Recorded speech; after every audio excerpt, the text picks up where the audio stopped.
حضرت داؤد یہودا بن یعقوب کی اولاد سے تھے اور یہ 13 بھائی تھے۔ حضرت داؤد ان میں سب سے چھوٹے تھے۔ بدن بھی بہت ہی ہلکا تھا، دیکھنے میں کوئی خاص خوبی نظر نہ آتی تھی۔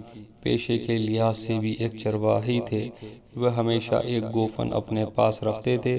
جب حضرت داؤد جالوت سے لڑنے کے لیے مقرر کیے گئے تو اس سے پہلے اللہ تعالیٰ نے حضرت اسماعیل کی طرف وحی نازل کی کہ جالوت کا قاتل ایشیا کے بیٹوں میں سے ہے اور فلاں ذرہ اس کے تن پر فٹ ہوگی۔ تو پیغمبر ایشیا کے گھر تشریف لے گئے اور اس کے سب بیٹوں کو طلب کیا۔ باپ نے اپنے 12 بیٹوں کو حاضر کیا۔ یہ سب ایک سے بڑھ کر ایک بلند تھے۔ یہ ذرہ کسی کے بھی جسم پر برابر نہ بیٹھی۔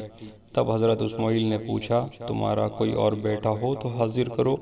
باپ نے کہا، میرا ایک بیٹا اور بھی ہے، لیکن وہ تو سب سے چھوٹا ہے، دبلا ہے، پتلا ہے، آنکھیں زرد اور جسم معمولی ہے، جنگل میں بکریاں چراتا پھرتا ہے۔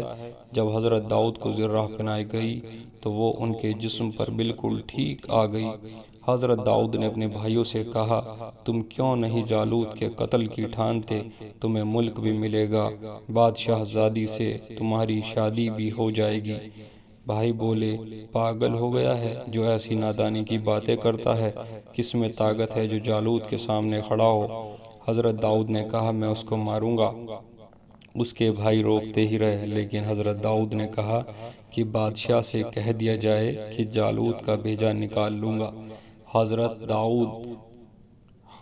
داؤد طالوت کے سامنے پیش ہوئے اور انہوں نے بادشاہ سے کہا، اے بادشاہ، اگر تو اپنے وعدے کو پورا کرے تو میں بھی جا کر جالوت کو قتل کرتا ہوں اور اس کی فوج کو بکھیر دیتا ہوں۔ طالوت نے حضرت داؤد کو ایک گھوڑا اور ذرہ دے کر روانہ کیا۔ ابھی وہ تھوڑی دور گئے ہی تھے کہ لوٹ کر آئے اور گھوڑا ذرہ طالوت کے پاس لوٹا دیا۔ لوگوں نے سمجھا کہ شاید جالوت کا ڈر کر وہ بھاگ آئے ہیں اور گھوڑا و ذرہ کو واپس کر رہے ہیں۔ حضرت داؤد سے پوچھا، گھوڑا اور ذرہ کیوں لوٹا رہے ہو؟ حضرت داؤد نے کہا، مجھے ذرہ پہن کر اور گھوڑے پر چڑھ کر لڑنے کی عادت نہیں، میں تو پیدل ہی جاؤں گا اور جالوت سے لڑوں گا۔ بادشاہ نے کہا، جا، تجھے اختیار ہے۔ حضرت داؤد نے اپنے توبڑا اور گوفن بغل میں دبایا اور لاٹھی ہاتھ میں لی اور جالوت کے مقابلے میں جا کھڑے ہوئے۔ جالوت نے کہا، تو یہاں کس لیے آیا ہے؟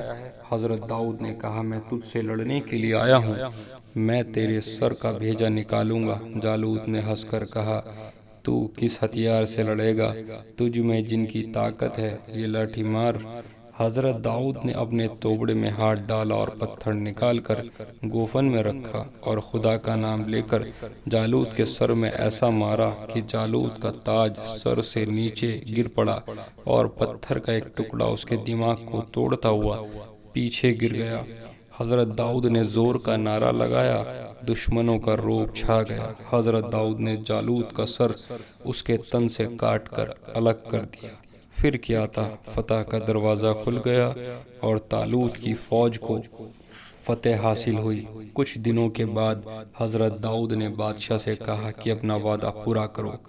اس کے بعد بنی اسرائیل کے بزرگ لوگ اپنے پیغمبر کے پاس پہنچے اور پھر بادشاہ کی بیٹی حضرت داؤد کے نکاح میں آئی۔ حضرت داؤد کی شہرت عام ہو گئی، لوگوں کو دلوں میں ان کی محبت پیدا ہو گئی۔ طالوت کے مرنے کے بعد بنی اسرائیل کی سلطنت حضرت داؤد کے حصے میں آئی اور چھوٹے بڑے سب نے ان کے حکم پر چلنے کا فیصلہ کیا۔